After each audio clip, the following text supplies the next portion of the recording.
নমস্কার বন্ধুরা, সবাইকে অর্থমণ্ডল চ্যানেল থেকে অনেক অনেক শুভেচ্ছা। আজ আমি আপনাদের সঙ্গে শেয়ার করতে চলে এসেছি একটা আংটির বা রিংয়ের টিউটোরিয়াল। এর জন্য আমি দুইটা জারবেরা ফুল নিয়ে নিয়েছি।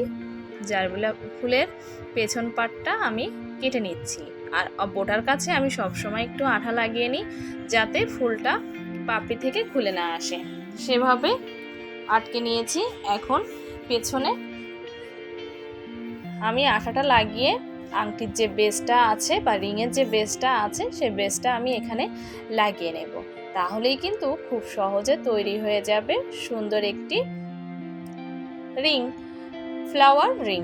আপনারা এই সুন্দর সুন্দর রিংগুলো আমার পেজ থেকে অর্ডার করতে পারেন, বা চাইলে এই ফুলগুলোও কিন্তু আমার থেকে নিতে পারেন। ভিডিওটি কেমন লাগলো অবশ্যই কমেন্টস করে জানাবেন। ভিডিওটি ভালো লাগলে লাইক, শেয়ার, সাবস্ক্রাইব করে পাশে থাকতে ভুলবেন না।